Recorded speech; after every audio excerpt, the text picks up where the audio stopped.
সঙ্গীতা দেবীর 10 মেয়ে রাধিকা, কণিকা, শীতলা, স্বপ্না, মনিকা, অঞ্জনা, বন্দনা, চন্দনা, রূপা ও সোনার জন্য শহরের নামকরা ব্যবসায়ী 10 ছেলের সম্বন্ধ আসে। সকাল থেকে তিনি পাত্রপক্ষকে আপ্যায়ন করতে ব্যস্ত। নানান রকম খাবার দাবার, দামি দামি উপহার এসব নিয়ে তিনি বসেছেন। একের পর এক খাবার পরিবেশন করে যাচ্ছেন। শেষে পাত্রের বাবা মনোজবাবু বলেন, দিদি, খাওয়া দাওয়া তো অনেক হলো, এবার মেয়েদের ডাকুন, আমরা পাত্রীকে দেখে ট্রেন ধরে বাড়ি ফিরবো। আরে দাদা, এত তাড়াহুড়ো করছেন কেন? মেয়ে দেখতে এসেছেন, আগে আমাদেরকে আপ্যায়ন করার সুযোগ দিন। দেখাশোনা তো হতেই থাকবে, কিন্তু পাত্রী দেখা থেকে বেশি পাত্রীর পরিবার দেখাটা দরকার। আপনারা ভালো করে খেয়ে একটু আরাম করুন, আমি এক্ষুনি আমাদের মেয়েকে ডাকছি। না না, আরাম করার আর সময় নেই, প্রায় 3 ঘন্টা হয়ে গেল, এখনো পাত্রীই দেখাননি। মনোজবাবু পাত্রী দেখার জন্য তাড়াহুড়ো করছিলেন। এদিকে সঙ্গীতা দেবী পাত্রপক্ষকে গলা পর্যন্ত খাওয়ানোর চেষ্টা করছিলেন, কারণ তিনি জানতেন তার মেয়েদেরকে দেখে পছন্দ করা খুব একটা সহজ ব্যাপার নয়। তাই তিনি খাইয়ে দাইয়ে কোনো রকম ভাবে যদি রাজি করানো যায় সে চেষ্টাই করছিলেন। শেষে যখন পাত্রের বাবা বারবার করে অনুরোধ করতে থাকে, তখন তিনি বাধ্য হয়ে তার 10 মেয়েকে ডেকে পাঠান। পাত্রীরা সেজেগুজি সামনে এসে দাঁড়ায়, কিন্তু বেটে পাত্রী দেখে মনোজবাবুর মাথা গরম হয়ে যায় এবং তিনি বলেন, এ কি, এরা তো দেখছি বেটে মেয়ে, এদের কি পুষ্টির অভাবে উচ্চতাও বাড়েনি?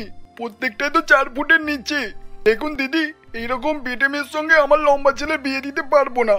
আপনি যদি আমাদেরকে আগেই পাত্রী দেখিয়ে দিতেন, তাহলে এত সময় নষ্ট এখানে করতাম না। এবার বুঝতে পারছি আপনি কেন এতক্ষণ ধরে সময় নিয়েছেন। এরকম বলবেন না দাদা, আমার মেয়েরা কাজকর্মে খুবই নিপুণ, ওদের আচার ব্যবহারও খুব ভালো। আমার বিশ্বাস ওরা আপনার সংসারকে আলোয় ভরিয়ে রাখবে। দেখুন দিদি, আমার বাড়িতে এমনিতে অনেক আলো, আপনার বেটে মেয়েদেরকে আমাদের বাড়িতে নিয়ে গিয়ে আর আশেপাশে মানুষদের হাসাতে চাই না। ওখানে আমার যথেষ্ট মান সম্মান আছে, তাই এই ধরনের মেয়েকে কখনোই আমি আমার বাড়ির বউ হিসাবে মেনে নিতে পারবো না। এই বলে মনোজবাবু সেখান থেকে চলে আসেন। এই ঘটনায় সঙ্গীতা দেবীর মাথা প্রচন্ড গরম হয়ে যায়।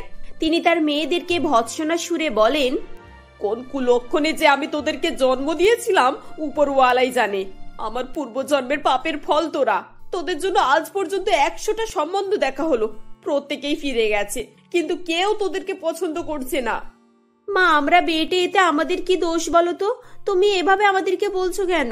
উপরওয়ালা আমাদেরকে যেমন বানিয়েছে আমরা তো তেমনই হয়েছি। আমরা তো আর ইচ্ছে করে নিজেদেরকে এরকম বেটে তৈরি করিনি। হ্যাঁ মা, তুমি কেন আমাদের জন্য সম্বন্ধ দেখতে যাচ্ছ? জানো তো প্রত্যেকবারই এরকম হবে। তার থেকে আমরা তোমার সাথেই বাড়িতে থাকি। তোমার বয়স হয়েছে, আমরা যদি তোমার সঙ্গে থাকি তাহলে তোমাকে কোনো কাজ করতেও হবে না, আমরা তোমার সেবা করব।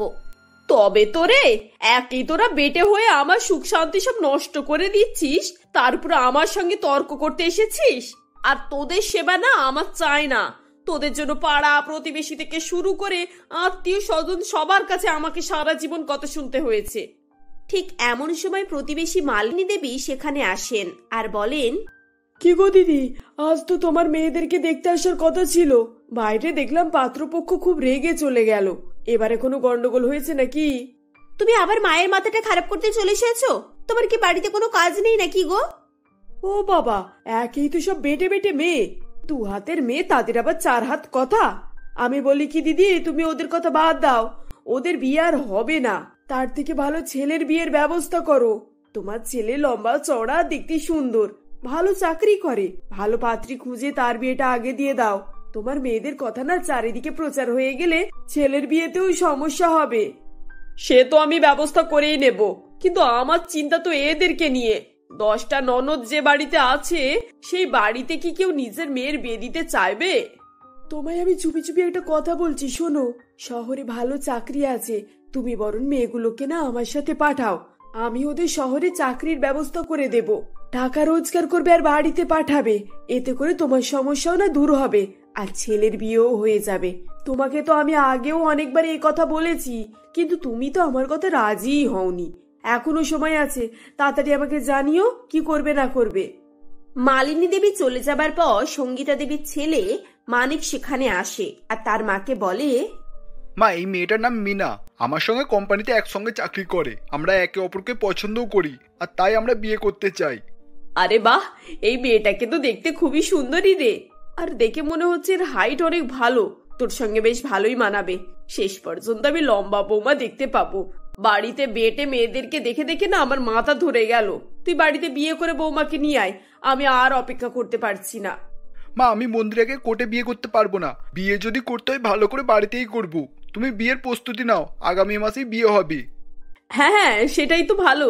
বাড়িতে একটা মাত্র বিয়ে দেখার সুযোগ পাচ্ছি, একটু ভালো করে না হলে হয়? এই বলে সঙ্গীতা দেবী বিয়ের বন্দোবস্ত শুরু করেন এবং 10 বোন মিলে দিন রাত পরিশ্রম করে তাদের দাদার বিয়ের আয়োজন করতে থাকে। আমি তো বৌদিকে দেখার জন্য অপেক্ষা নিয়ে বসে রয়েছি।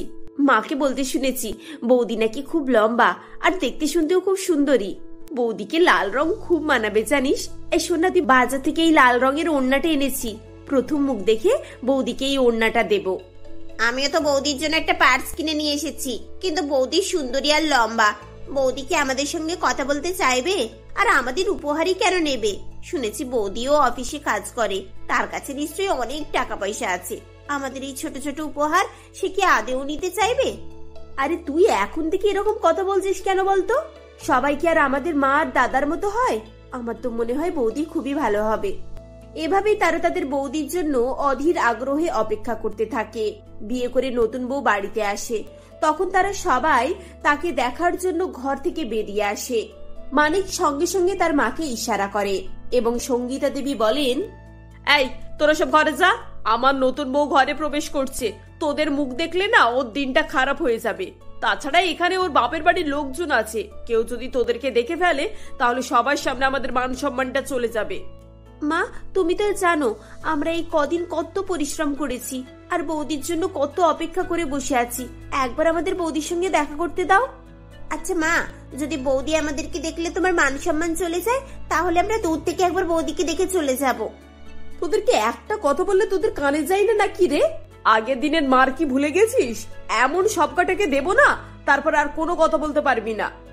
এভাবেই সঙ্গীতা দেবী মেয়েদেরকে ভয় দেখিয়ে সেখান থেকে তাড়ানোর ব্যবস্থা করেন। কিন্তু নতুন বৌমা মিতা তাদেরকে দেখে ফেলে।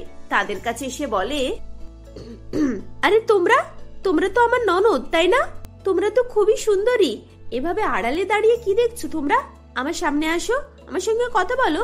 নাকি আমাকে তোমাদের পছন্দ হয়নি সেজন্য আমার সঙ্গে দেখা করতে আসছো না? বৌদি, এরকম কোনো ব্যাপার না। তুমি আমাদেরকে খারাপ ভেবো না। আমরা তোমার সঙ্গে দেখা করতে অনেকক্ষণ ধরে চাইছিলাম, আসলে এত লোকজন তো, তাই সেই সুযোগটা পাইনি। আচ্ছা ঠিক আছে, তোমাদেরকে এইভাবে সাফাই দিতে হবে না। আমি বুঝতে পারছি, বিয়ে বাড়িতে আমি শুনেছি তোমরা নাকি অনেক পরিশ্রম করেছো। তোমাদের জন্য না আমার বাক্সে উপহার আছে, দাঁড়াও আমি এক্ষুনি তোমাদের জন্য নিয়ে আসছি।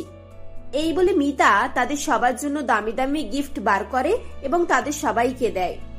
ধন্যবাদ বৌদি, আমাদেরকে এত ভালো ভালো উপহার দিয়েছো। আমাদের কাছেও তোমাকে দেওয়ার জন্য অনেক কিছু আছে, কিন্তু ভয় লাগছে যদি তোমার পছন্দ না হয়। বৌদি দেখো, এই পার্সটা না আমি তোমার জন্য এনেছি। এই বলে তারা এক এক করে মিতাকে উপহারগুলো দেয়। ননদের কাছে এই উপহার পেয়ে মিতা খুব খুশি হয়ে যায় আর বলে, ধন্যবাদ আমার ননদরা, তোমাদের দেওয়া উপহার আমার খুব পছন্দ হয়েছে। এগুলো আমার কাছে অমূল্য। আমি এই 10টা জিনিসই ব্যবহার করব। এবার যাও, তোমরা গিয়ে একটু রেস্ট নাও। আমিও আমার ঘরে আরাম করব, কাল সকালে তোমাদের সঙ্গে কথা হবে, কেমন? মিতা চলে যাবার পর মানিক সঙ্গীতা দেবীকে খুব রাগারাগি করে। মা, আমি তোমাকে বারবার বলছিলাম ওদেরকে মিতার সামনে আসতে দেবে না, কিন্তু তুমি আমার কথাই শুনলে না। এখন অফিসে শ্বশুর বাড়িতে আমার মান সম্মান কতটা রইলো তুমি বলো তো? বাবা তুই রাগ করছিস কেন? আমি অনেক চেষ্টা করেছিলাম ওদেরকে দূরে সরিয়ে রাখতে, কিন্তু বৌমাই তো ওদেরকে দেখে ফেললো। তারপর তো বাকি তুই সবকিছুই জানিস। না, আমি কিছু জানি না, এই শেষবার বলছি। এরপর থেকে যদি ওদের মিতার আশেপাশে ঘুরতে দেখেছি না, আমার থেকে কেউ খারাপ হবে না। ছেলে এভাবে চলে গেলে সঙ্গীতা দেবী তার 10 মেয়েকে খুব মারধর করেন এবং তাদের উপহারগুলো কেড়ে নেন। মানিক রোজগার করতে বলেই সঙ্গীতা দেবী শুধুমাত্র তার কথাকেই মান্যতা দিতেন এবং মেয়েদেরকে কাজের মানুষের থেকেও খারাপ চোখে দেখতেন। এভাবেই দিন কাটতে থাকে। বৌদি মিতা তার 10 ননদকে নিজের বোনের মতোই ভালোবাসতো। তাদের সঙ্গে খাওয়া দাওয়া করা, ওঠা বসা, গল্প করা, বেড়াতে যাওয়া এসব নিয়েই মিতার দিন কাটত। কিন্তু মানিক বা সঙ্গীতা দেবী কেউই এটাকে পছন্দ করতেন না। কয়েক মাস পর মিতা প্রেগনেন্ট হয় এবং এই কথা জানার পর সবাই খুব খুশি হয়, বিশেষ করে তার 10 ননদ। বৌদি, তুমি আমাদেরকে এত সুন্দর একটা উপহার দিতে যাচ্ছ, তোমাকে আর কোনো কাজ করতে হবে না। আজ থেকে তুমি পুরোপুরি আরাম করবে। বৌদি, আমি তোমার সারাদিনের ওষুধের সময় জেনে নিয়েছি। এবার থেকে প্রত্যেকটা সময় আমি তোমাকে ওষুধ দেব। আর সোনা রূপা, তোরা সারাক্ষণ বৌদির সঙ্গে থাকবি। বৌদির কি প্রয়োজন না প্রয়োজন তোরা দুজনে দেখবি। এভাবেই তারা সবাই মিলে বৌদির পাহারাদারের মতো কাজ ভাগ করে নেয়। গালে গালে খাইয়ে দিত, কেউ বা হাত পা মালিশ করে দিত, কেউ চুল বেঁধে দিত। এভাবেই তারা খুব যত্নে বৌদিকে আগলে রাখে। এসব দেখে মানিক রেগে গিয়ে তার মাকে বলে, মা, তুমি দুদিনের মধ্যে কোনো একটা ব্যবস্থা করো, নাহলে এদের ছোঁয়া পেয়ে আমার মেয়েটাও বিয়েতে জন্মাবে, তখন কিন্তু খুব খারাপ হবে। আমি মিতাকে নিয়ে এ বাড়ি ছেড়ে চলেই যাব। ছেলের কথা শুনে সঙ্গীতা দেবী ভয়ে তার প্রতিবেশী মালিনী দেবীর কাছে যান এবং মেয়েদেরকে শহরের কাজের ব্যবস্থা করে দিতে বলেন। আচ্ছা ঠিক আছে, তুমি তোমার বৌমাকে কদিনের জন্য বাপের বাড়িতে পাঠিয়ে দাও, আমি বাকিটা দেখে নিচ্ছি। সঙ্গীতা দেবী মিতাকে তার বাপের বাড়িতে পাঠানোর ব্যবস্থা করেন, কিন্তু রাস্তায় ধর্মঘট থাকার কারণে মিতা ফিরে আসে। এদিকে মালিনী দেবী ষড়যন্ত্র করে কয়েকজন মহিলা পাচারকারীকে ডাকেন এবং তাদের হাতে সঙ্গীতা দেবীর 10 মেয়েকে তুলে দেয়। এমন সময় মিতা এসে পড়ে এবং তাদেরকে হাতে নাতে ধরে ফেলে। এসব কি হচ্ছে মা? আপনি এদের মা নাকি শত্রু? আর তুমি দাদা হয়ে নিজের বোনেদের এত বড় সর্বনাশ করতে চলেছিলে? তোমরা জানো এরা কারা? এভাবে মিতা সবার সামনেই ষড়যন্ত্রকারীদেরকে ধরিয়ে দেয় এবং মালিনী দেবী সহ সবাইকেই পুলিশের হাতে তুলে দেয়। এদিকে মানিক এবং সঙ্গীতা দেবী খুবই লজ্জিত হন এবং তাদের 10 মেয়ের কাছে তারা হাত জোড় করে ক্ষমা চায়। আমি অনেক বড় অন্যায় করেছি রে মা তোদের সাথে, তোরা আমাকে ক্ষমা করে দে। এভাবেই তাদের সবার মধ্যে মিল হয়ে যায় এবং কিছুদিনের মধ্যেই মিতা সুন্দর ফুটফুটে একটি কন্যা সন্তান হয়। মিতার সন্তান সারা জীবন ধরে পিসিদের আদর লালন পালনে বড় হতে থাকে। এভাবেই সবাই মিলে সুখে শান্তিতে বসবাস করতে থাকে। কাঠের উনুনে রান্না করার স্বাদটাই আলাদা হয়, কিন্তু এখনকার যুগে কে আর কাঠের উনুনে বসে রান্না করে? উন্নত মানের গ্যাস, স্টোভ, ইন্ডাকশন এইসবই লোক ব্যবহার করছে। তাতে কি আর খাবারের স্বাদ পাওয়া যায়? সেই রকমই এক কাহিনী আজকের গল্পে। শুনছো সুশীলার বাবা, আমাদের মেয়ে তো বড় হয়ে গেল, এবার বিয়ে দিতে হবে। সেরকম একটা ভালো সম্বন্ধ দেখে ওর বিয়ে দিও, কারণ ও সারাটা জীবন কি আর আমাদের মতো গরিবী হালে কাটাবে? আমার ইচ্ছা আমার মেয়ে যেন বড়লোক বাড়িতে বউ হয়ে যায়। আমাদের মতো গরিবদের মেয়ের কি আর বড়লোক বাড়িতে বিয়ে হবে? আমি খুব চেষ্টা করব যাতে আমার মেয়ে শহরে সবচেয়ে বড় বাড়িতে বিয়ে হয়, আমার মতো গ্রামে গরিব জীবন না কাটাতে হয়। আমার যতই কষ্ট হোক না কেন, আমি নিজের ভিটে বাড়ি বিক্রি করেও আমার মেয়েকে বড় জায়গায় বিয়ে দেব। কিছুদিন পরে ঠিক তাই হলো। হরনাথ বাবু শহরের এক বড় ব্যবসায়ীর ছেলে রাজীবের সঙ্গে সুশীলার বিয়ে পাকা করে ফেলে। রাজীব ও তার দাদা সঞ্জীব 2 ভাই মিলে বাবার বড় জুয়েলারির ব্যবসা সামলায়। শহরের বুকে বড় জুয়েলারির শোরুম আছে। এইরকমই একটি বাড়িতে হরনাথ বাবু তার জমি জমা বিক্রি করে সুশীলার বিয়ে দিয়ে দেয়। তারপর সুশীলা শ্বশুরবাড়ি চলে যায়। ছোট বৌমা, সকাল সকাল উঠে পড়েছো? বেশ ভালোই হয়েছে। তাহলে সংসারের কাজগুলো বুঝে নিও তোমার বড় জামিনতির কাছ থেকে। আমাদের কাজগুলো তোমার একটু কষ্টই হবে বুঝতে, ধীরে ধীরে তুমি সব বুঝে যাবে। ঠিক আছে মা, কোনো অসুবিধা হবে না, আমি সমস্ত কাজ করে নেব। আশা করি খুব তাড়াতাড়ি আপনাদের মতো সব শিখে যাব। এরপর সুশীলা রান্নাঘরের দিকে চলে যায়। সেখানে আগে থেকেই মিনতি দাঁড়িয়েছিল সুশীলার জন্য। কখন সুশীলা আসবে তাকে সব কাজ বুঝিয়ে দিয়ে নিজে আরাম করতে চলে যাবে। দিদি, তুমি এখানেই আছো? ভালো হয়েছে। এবার আমাদেরকে কি করতে হবে একটু বলে দাও তো। আমাদের মানে? শুধু তোমাকে করতে হবে, আমি নয়। আমি এতদিন সব করেছি, এবার থেকে তুমি করবে। এই নাও, এদের সব লিস্ট বানিয়ে দিয়েছি। কে কি খায়, কি রান্না করতে হবে সব কিছু আছে, সব বুঝে করে নিও। সকাল থেকে দুপুর পর্যন্ত আমাদের 10-12টা আইটেম রান্না হয়। যার যেটা ইচ্ছে সে সেটাই খায়। অবশ্য তুমি তো গরিব ঘর থেকে এসেছো, তুমি এসবের কি মানে বুঝবে? না দিদি, কোনো অসুবিধা হবে না, আমি ঠিক করে নেব সব। এরপর সুশীলার লিস্ট দেখে সব রান্নাগুলো চটপট করতে আরম্ভ করতে থাকে। প্রথমে একটু আধটু অসুবিধা হয়, কারণ সুশীলা গ্রামের মানুষ। গ্রামের বাড়িতে কাঠের উনুনে রান্না করে অভ্যাস, আর এখানে গ্যাস ওভেনে রান্না করতে হবে। প্রথমটা একটু ঠ্যাকো ঠ্যাকো লাগলেও ধীরে ধীরে সেটা ঠিক হয়ে যায়। সুশীলা 2 ঘন্টার মধ্যেই সমস্ত রান্না কমপ্লিট করে ডাইনিং টেবিলে সব সাজিয়ে ফেলে। শিলাদেবী দেখে অবাক হয়ে যায়। আরে ছোট বৌমা, তুমি তো একেবারে 2 ঘন্টার মধ্যে সব কমপ্লিট করে ফেলেছো দেখছি। বড় বৌমা খাবার বানাতে গেলে যা দেরি লাগায় সে আর বলে কাজ নেই। তোমার তো অনেক চটপটেই হয়ে গেল সব দেখছি। সুমিলা, খাবার খুব সুন্দর হয়েছে, খুব সুস্বাদু ও টেস্টি হয়েছে। বড় বউ তো এত সুন্দর রান্না করতে পারে না। দাঁড়া, আমি একটু খেয়ে দেখি। তাই তো, খুব সুন্দর রান্না হয়েছে। এত তাড়াতাড়ি এত সুন্দর রান্না করলে কি করে তুমি? বড় বৌমা রান্না করতেও যেমন সময় লাগায়, তেমন খাবারেও কোনো টেস্ট পাওয়া যায় না। এবারে মনে হচ্ছে তোমাকে আমরা ছোট বৌমা করে খুব ভালোই করেছি। শাশুড়ি ও রাজীবের মুখে সুশীলার নাম শুনে মিনতির গা একেবারে জ্বলে ওঠে। রাগে টস করতে থাকে মিনতি। ওদিকে সুশীলা মনে করে তার জীবন থেকে গরিবী একেবারেই মুছে গেল। এবার তার জীবনে শুধু সুখের আলো। কিন্তু তার পরবর্তীকালে জীবনে কি লেখা আছে সেটা কেউই বলতে পারে না, সেটা সুশীলা আন্দাজও করতে পারে না। দেখো, এই না আস্তে আস্তে একেবারে আদিক্ষেতে শেষ নেই। এতদিন আমি যে করে এলাম তার কোনো নামই নেই দেখছি। সময় আসুক, মজা দেখাবো সবাইকে। একবার খালি বুড়ি চোখটা বন্ধ করে নি, তারপরই বোঝাবো।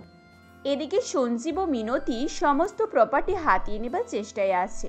রাজীবকে কিছু না দিয়েই পুরো বিজনেসটা ও বিষয় সম্পত্তি, টাকা পয়সা সবকিছুই নিজের নামে করে নেবে। কিছুদিন পরে ঠিক তাই হলো।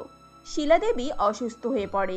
তাকে নার্সিংহোমে ভর্তি করালেও শেষ পর্যন্ত রক্ষা হয় না। তিনি পরলোক গমন করেন। তার শেষ কাজ সম্পন্ন করার পরেই সঞ্জীব একটা ফেক দলিল তৈরি করে রাজকে দেখায়। এই দেখো রাজীব, মা বেঁচে থাকায় আমাকে সমস্ত সম্পত্তি লিখে দিয়ে গেছে। অতএব এখন থাকতে সমস্ত সম্পত্তির মালিক আমি। না না, মা এমন কাজ করতে পারে না। এটা কি করে সম্ভব হয়? মা তোমাকে কি করে লিখে দিল সব? এমনও হতে পারে তুমি মিথ্যে কথা বলছো। আমি কেন মিথ্যে কথা বলবো? এই দেখো আমার কাছে দলিল আছে। মা আমার নামে সব করে দিয়ে গেছে, ভালো করে দেখে নাও। এটা পুরো জালি দলিল বানিয়েছো তুমি দেখছি। এটা কখনোই হতে পারে না। তুমি মনে হচ্ছে আমার সঙ্গে চিটিংবাজি করছো। ঠিক আছে, অতই যদি তোমার বিশ্বাস, তাহলে তুমি থানায় গিয়ে তোমার দাদার নামে কেস করো তো দেখি।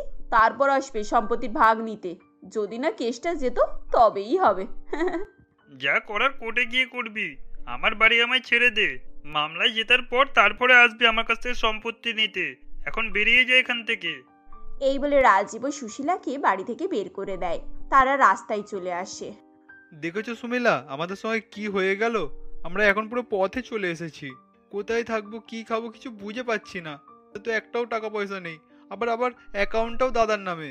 এখন আমি কি করবো কিছু বুঝতে পারছি না। তুমি অত চিন্তা করছো কেন? সব ঠিক হয়ে যাবে। চলো আমার সঙ্গে চলো, আমি তো আছি। কিছু না কিছু হয়ে যাবে আমাদের ঠিক। এই বলে রাজীবের হাত ধরে সুশীলা শহরের রাস্তার একধারে ঝুপড়িতে গিয়ে ওঠে।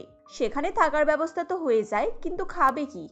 থাকার তো না হলে একটা জায়গা হয়ে যাবে, এদিকে আবার খাবো কি? না আছে চাল, না আছে ডাল, রান্না করার মতো কিছু নেই। আর এইদিকে খিদেতে পেটের জ্বালা বেড়েই চলেছে। আমার তো এরকম থাকা অভ্যাসই নেই। ছোট থেকে খিদে কি তাই জানতাম না। তোমাকে কিছু চিন্তা করতে হবে না গো, আমি সব ব্যবস্থা করে নেব। আমার প্রথম থেকেই কষ্টে কেটেছে। আমরা গরিব, আমরা না খেয়েও দিন কাটিয়ে দিতে পারি, কিন্তু তুমি তা পারবে না। তাই আমি ঠিক একটা ব্যবস্থা করে নেব। আর আমার জন্য গ্যাসের প্রয়োজনও হবে না, আমি কাঠের উনুনেই রান্না করতে পারি।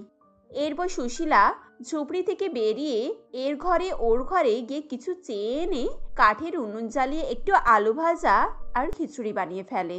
তারপরে রাজীবকে খেতে দেয়। তখন রাজীব বলে, খুব সুন্দর একটা খাবারের স্মেল আসছে, হচ্ছে খুব সুন্দর রান্না হচ্ছে। কই দেখি একটু খেয়ে। বাহ, কাঠের চুলোর রান্না যে এত ভালো হয় আমি আগে কখনো জানতাম না। খাবারের গন্ধই তো খিদে বেড়ে যাচ্ছে। এরপর খাওয়া দাওয়া করে রাজীব কাজের খোঁজে বেরিয়ে যায়। কাজ খুঁজতে খুঁজতে একটা মজুরের কাজ পায়। সেখানে বেশ কয়েকদিন কাজ করে কিছু টাকা জমিয়ে দাদার নামে কেস করার জন্য উকিলকে বাড়িতে নিয়ে আসে। সবই বুঝতে পেরেছি, কিন্তু কথা হচ্ছে আমাকে ঠিকঠাক আমার টাকাটা দিয়ে দিলে তাহলে আমি ঠিকঠাক কাজটাও করে দেব। বুঝতে পেরেছি উকিল মশাই, এখন আমার কাছে যা আছে এটা দিয়ে এখন কাজ চালান। পরে আমি মামলায় জেতার পর আপনাকে আপনার সমস্ত টাকা পয়সা সুদে দেব। এইভাবে কাজ করলে তো কেস তো জিততেই পারবো না। মামলা জেতার জন্য তো টাকা চাই। আপনি ঠিক মতো মাল করে দিয়ে দিন, আমিও ঠিকঠাক কাজটা করে দেব। উকিলের কথা শুনে সুশীলা একটা বুদ্ধি আঁটে। আচ্ছা ঠিক আছে, ওসব কথা পরে হবে। এখন আমি আপনাদের জন্য খাবার বানিয়েছি, আগে খেয়ে নিন, তারপর সব কথা হবে। উকিল খাবার মুখে দিয়েই সুশীলার খাবারের খুব নাম করতে থাকে। বাহ বৌদি, আপনার তো কাঠের চুলোর রান্না খুব দারুণ। সত্যি সত্যি আপনার রান্না অসাধারণ হয়েছে। এইরকম রান্না যদি প্রত্যেক দিন একটু করে পাই তাহলে আর কি, মামলার ফলাফল আপনি আপনি জিতের দিকে বেরিয়ে যাবে। আর তাছাড়া আপনি যদি কোর্টের সামনে এরকম একটা রান্নার হোটেল খোলেন তাহলে তো দিনকে দিন আপনার বিক্রিও বেড়ে যাবে। এইরকম খাবার তো কোর্টের বাইরে পাওয়াই যায় না। উকিলের কথা শুনে সুশীলা কোর্টের বাইরে কাঠের উনুনে রান্না করে বিক্রি করতে থাকে। তার কাঠের উনুনের রান্না সুগন্ধে সকলে ছুটে আসে খাবার খেতে। এইভাবে সুশীলা প্রচুর টাকা আয় করে এবং একটি বড় রেস্টুরেন্টও বানিয়ে ফেলে, সুশীলার কাঠের উনুনের রেস্টুরেন্ট। সুশীলার ভাগ্য সেখান থেকেই খুলে যায়। আর এদিকে রাজীব কেসে জিতেও যায়। কি বলদি, বলেছিলাম না কোর্টের বাইরে এরকম খাবার বহুত বিক্রি হবে। দেখলে তো আমার কথাটা শুনে আজকে তুমি কোথায় পৌঁছে গেলে। দাদা, সবই আপনার সাহায্যের জন্য হয়েছে। আপনি যদি না সাহায্য করতেন আমাদেরকে, আমরা কি এত দূর পৌঁছাতে পারতাম? আপনি একদিন ব্যবস্থা করে দিয়েছিলেন বলেই না আজ আমি এত বড় হতে পেরেছি। আর আপনার জন্যই তো রাজীব তার কেসটা জিততে পেরেছে। এরপর রাজীব তার সমস্ত প্রপার্টি ফিরে পায়। সঞ্জীব ও মিনতিকে জেলে হাজতবাস করতে হয়। রাজীব আবার আগের মতো বিজনেসে দেখাশোনা করে আর সুশীলা নিজের কাঠের উনুনের রেস্টুরেন্ট চালাতে থাকে। রাজীব এখন আগের মতোই ধনী হয়ে ওঠে। সুশীলাও অনেক টাকার মানুষ। এখন থেকে তারা আগের মতো আবারও সুখে শান্তিতে জীবন কাটাতে থাকে। তাদের অবস্থা এখন আগের থেকেও অনেক বেশি অবস্থাপন্ন। রাজীবকে যেমন বিজনেসের পারপাসে সবাই চেনে, তেমন সুশীলার রেস্টুরেন্টের নামেই সুশীলাকে সবাই চেনে।